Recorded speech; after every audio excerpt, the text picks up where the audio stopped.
اعوذ باللہ من الشیطان الرجیم بسم اللہ الرحمن الرحیم رب اشرح لی صدری ویسر لی امری واحلل عقدۃ من لسانی یفقہوا قولی۔ جب دنیا ریزہ ریزہ ہو جائے گی، قیامت کی چھوٹی اور بڑی نشانیوں کے بارے میں علامات صغریٰ، قیامت کی چھوٹی نشانیاں، امام مہدی کا ظہور، 15واں اور آخری حصہ۔ محمد فرید وجدی کہتے ہیں، مہدی منتظر کے بارے میں جو روایات بیان کی جاتی ہیں، اہل علم اور بصیرت جب ان کا جائزہ لیتے ہیں تو انہیں یہ کہنے میں کوئی باک نظر نہیں آتا کہ رسول اللہ صلی اللہ علیہ وسلم اس قسم کی چیزوں کو بیان کرنے سے پاک ہیں۔ ان روایات میں جو غل و تضاد، مبالغہ آرائی، لوگوں کے حالات سے ناواقفیت اور انسانوں کے بارے میں اللہ کے رائج طریقے سے جو بودھ پایا جاتا ہے، وہ کسی سے مخفی نہیں۔ ان احادیث کا مطالعہ کرنے والا پہلی نظر ہی میں محسوس کر لیتا ہے کہ یہ سب موضوع روایات ہیں جنہیں عرب و غرب میں ریاست اور خلافت کے بعض طلبگاروں کے گمراہ حواریوں نے مخصوص مقاصد کے حصول کے لیے واضح کر لیا تھا۔ امام مہدی کے منکرین کے دلائل بھی سن لیجئے۔ پہلا، قرآن میں امام مہدی کا ذکر نہیں۔ اگر یہ حق بات ہوتی تو اللہ تعالیٰ قرآن کریم میں اس کا ذکر فرماتا۔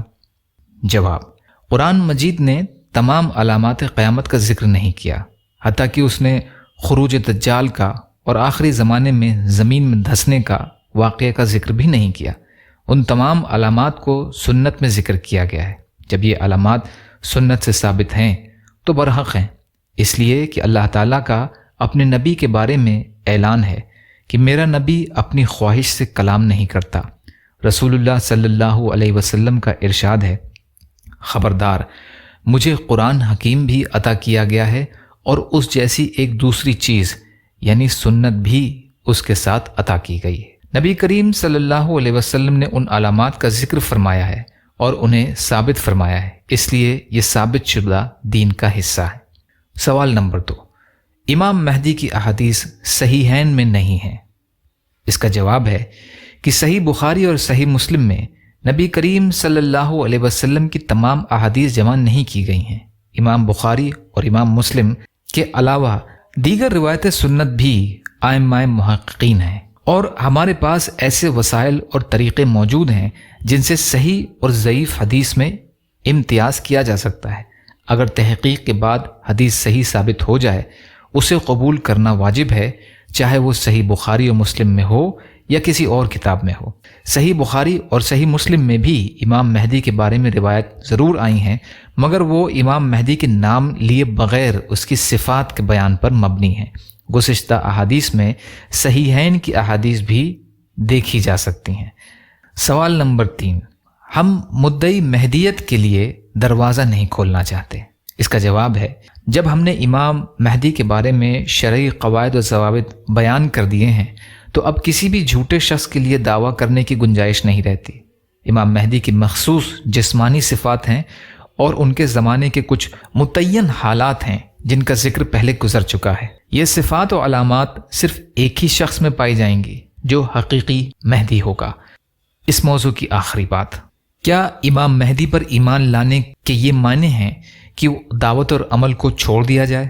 بہت سے مسلم ممالک میں خیر و شر کے درمیان کشمکش، فتنہ و فساد کے ظہور اور انتشار اور بھلائی کی دعوت کی کمزوری کے باعث ان ممالک کے رہنے والوں کی ایک بڑی تعداد بددلی اور مایوسی کا شکار ہے، اور انہوں نے امام مہدی کا انتظار شروع کر دیا ہے تاکہ وہ انہیں فتح اور نصرت سے ہمکنار کریں۔ اس کے نتیجے میں یہ لوگ دعوت و عمل کو چھوڑ کر بیٹھ گئے اور امر بالمعروف اور نہی عن المنکر سے خاموشی اختیار کر لی۔ انہوں نے حصول علم اور اس کی نشر و اشاعت کو بھی پس پشت ڈال دیا، اور بعض اوقات تو کاروبار اور تعمیر اور ترقی کے عمل سے بھی الگ ہو گئے، اور بعض نے یہاں تک کہنا شروع کر دیا کہ معاملہ بہت عجلت کا متقاضی ہے اور یہ ظہور مہدی کا زمانہ ہے، وہ جلد ہی آنے والے ہیں، اس لیے دنیا کے جھمیلوں میں پڑنے کی ضرورت ہی کیا ہے۔ سوال یہ ہے کہ ان احادیث کے ساتھ تعامل کے بارے میں شرعی اسلوب کیا ہونا چاہیے؟ ان کے بارے میں تعامل یہ ہے کہ یہ اور دیگر علامات اس لیے بیان کی گئی ہیں تاکہ مسلمانوں کو فرحت اور صبر و ثبات حاصل ہو، اور انہیں یہ خوشخبری بھی سنائی جائے کہ اللہ تعالیٰ کا دین محفوظ رہے گا اور اس کی مدد کی جائے گی۔